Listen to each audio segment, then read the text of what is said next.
Hi, good afternoon, ladies and gentlemen. I'm Ovi Natalia. It is my pleasure to be the master of ceremony of this event. And first of all, I would like to extend a very warm welcome to all of the guests here. A special welcome to our guests. First, Timothy Loh, Regional SE Asia Director of USSEC, Ibu Yono, Country Director Indonesia USSEC, Ricky Bangsaratu, Head of HATN, Hari Ayam dan Telur Nasional, Bambang Suharno, Galus Indonesia Utama Majalah Infovat, and also Darmino. Last but not least, all participants who are pleased to attend. Praise be upon of God, we are able to gather here in this beautiful day to participate in this virtual in commemoration of Chicken and Egg 2021. And today we had a special session to discuss all about farm development, especially from USSEC point of view. We have a special guest here. Please welcome Timothy Loh, Regional Asia Director of USSEC. Hi, Timothy.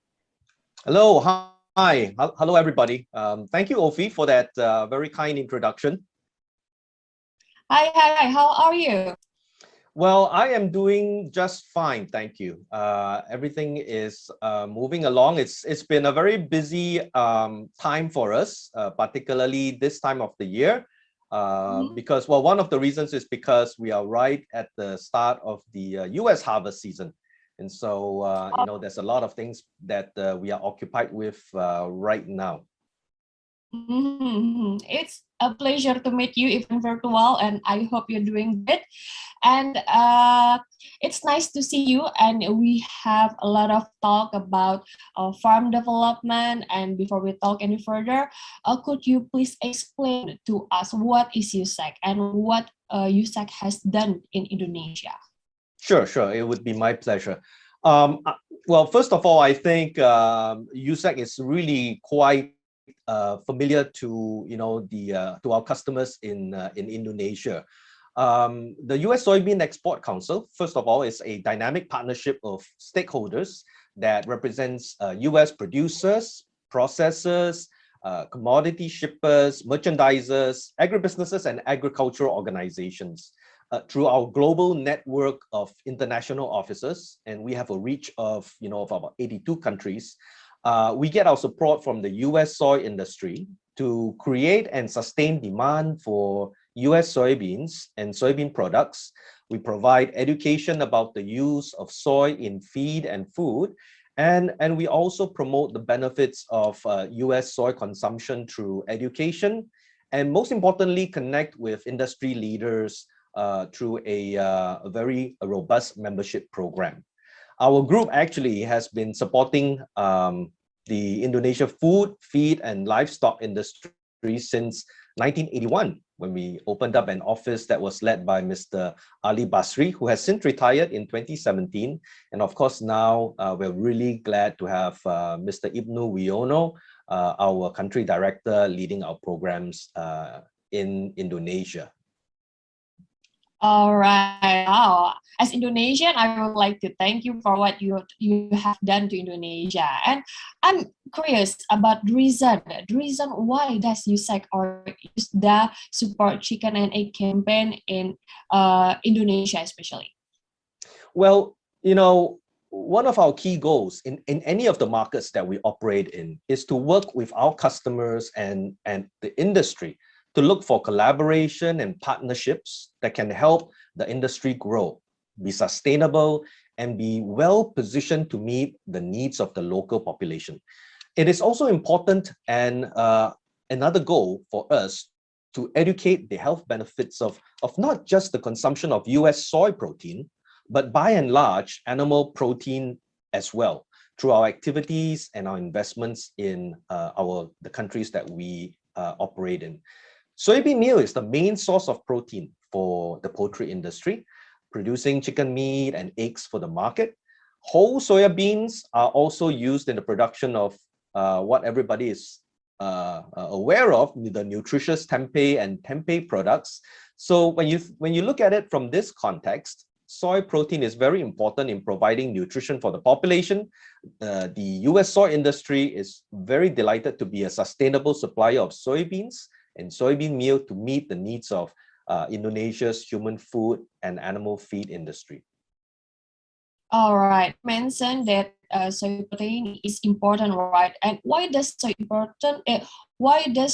protein play a pivotal role in both the stunting reduction and the provision of durable animal and plant-based protein in Indonesia? Well, soy protein, it's good quality and highly digestible. The protein in soy is an ideal protein source for young children to support their growth and reduce the risk of stunting. A lot of studies have been done about soy diets to prevent stunting in growing children. Soy protein is also a high quality protein which has the complete range of 9 essential and 11 non-essential amino acids.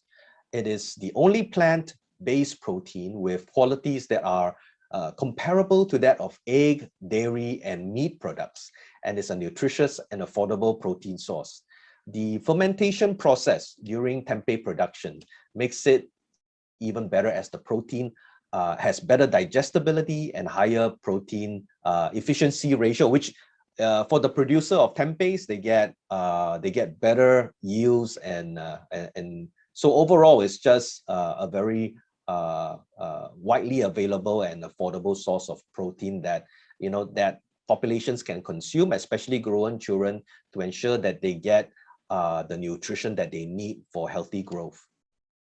Okay, all right. And what kind of partnership the U.S. soy industry has been established to support soy-based food and poultry sector in Indonesia? Well, as I mentioned, we've been in the Indonesian market since 1981. We've had the privilege and the pleasure of working with Indonesian customers and engaging with the Indonesian industry for a very long time. So we've done a lot of projects and activities, but to date, just to name some of the programs that has been ongoing, some are new, but some have been in place for many years, that USSEC has been involved in. One of that would be the supporting the Indonesian tempeh industry, helping it to progress, helping it to develop. We have seen how, of course, as the younger generations come up, their preference and their taste profile changes. And one of the things that we felt it was a priority item for USSEC to work with the tempeh industry was to make sure that tempeh was preserved as a national cultural heritage, just to make sure that the tradition of eating tempeh continues on with the new generations. And so we have been supporting the Indonesia Tempeh Forum with their activities, and they are focused on improving the hygiene standard of the local tempeh producers in Indonesia. ITF has also done training in tempeh innovation and provided technical assistance for tempeh producers to target, as I mentioned earlier, younger generations of consumers, as well as look at expanding tempeh to export markets. USSEC continues to also provide support for the food and the beverage industry. We started a new, or rather we assisted in the startup of a new organization. It's a national organization that is focused on helping small to medium scale soy food beverage producers to improve their food safety standards and also to produce high value soy food and beverage products. So that is something that we're really excited as well as we continue to work with these organizations. And finally, I would say on the livestock side, as this, as an example, this program that we're on is our collaboration with the local poultry stakeholders such as PINSA, and also, working with communicators in the country like Trobos and Poultry Indonesia to organize technical conferences to share the latest information and in animal nutrition, in feed technology, and some of the activities that we have organized includes, in Indonesian broiler and layer feed technology conferences, as well as feed quality workshops, and so on. There's just a lot of activities that we organize for Indonesia in any given year. And I think just to end, most recently, USSEC was really pleased to participate and support the rollout of the chicken and egg protein campaign in Bandung. And of course, we have an upcoming one in Kupang as well, East Nusa Tenggara. So I'm sorry, that's a lot, but there's actually a lot more to share. But I think I'll just kind of end there for now.